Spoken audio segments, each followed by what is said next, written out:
Yo, so yeah, we just got the live stream and trailer for 3.0 today for Sumeru, which I'm super excited about. Comes out a week from Tuesday, I believe. And this is going to be a different video than what I normally do. So I'm going to make more detailed analysis videos on characters like Collei, Tighnari, and the Archon quests in general when 3.0 drops. Yeah, and so I want to share some of my initial thoughts on what I expect to see, story-wise and lore-wise, from the 3.0 Archon quests.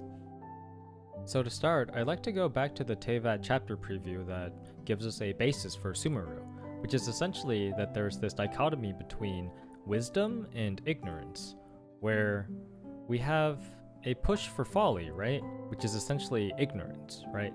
But then the Dendro Archon doesn't seem to do anything about it. Why is it that in a nation that worships wisdom, do we allow so much ignorance? Which brings me to 3.0 trailer, where we essentially learn about the previous Dendro Archon, the god of wisdom, and how she was really worshipped and well received by the people. But unfortunately, because she passed away 500 years ago during the Cataclysm, we have a new Dendro Archon who's taken her place. But it seems that the current Dendro Archon, Kusanali, she likely doesn't seem to be ready to take on the full responsibilities of being an Archon, but she still does it anyways. She still puts the responsibilities on herself.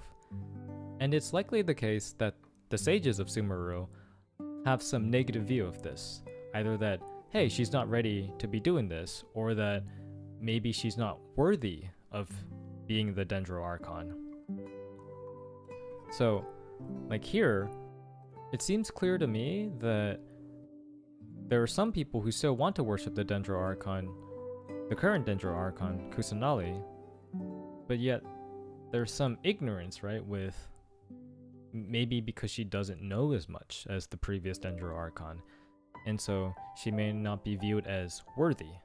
From all of the recent promotional videos that we've gotten, I think it's kind of clear to me that Kusanali, or Nahida, feels some kind of inferiority complex, where she doesn't feel like she's worthy enough to be the Archon, and that's going to be a main plot point for the Archon quests.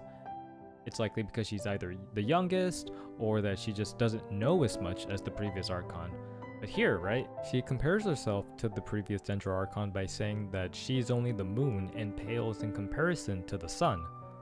She doesn't seem to be bringing as much light to her people as the previous Archon, and so she feels inferior because of that.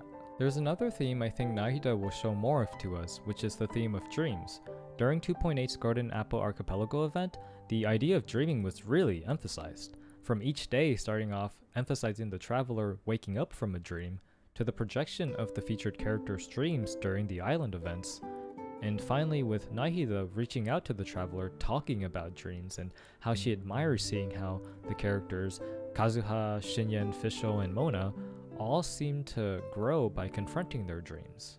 It's a direct contrast to what we know about Sumeru, because over there some people can't dream, and this could be because of the Akasha device where dreaming is associated with knowledge and wisdom.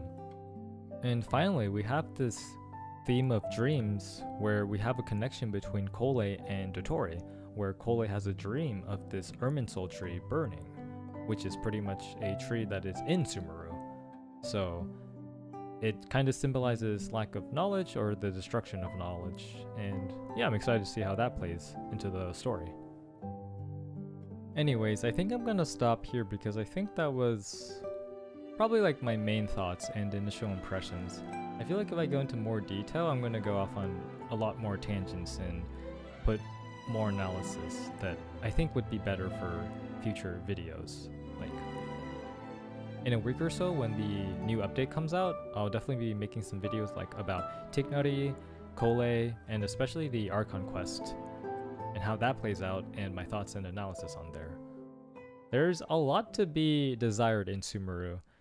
So another thing to note is that during the livestream they also said that the Archon quests will be finished across 3 updates instead of the usual 2, so hopefully that gives them a good amount of time to really tell the story that they want to tell with Sumeru and the characters here. There's a lot of good potential with the story here and the themes around it. I'm super excited for it, and yeah, definitely gonna be making some videos on it as the new update comes out. So yeah, those are my thoughts, and yeah, thank you for watching this.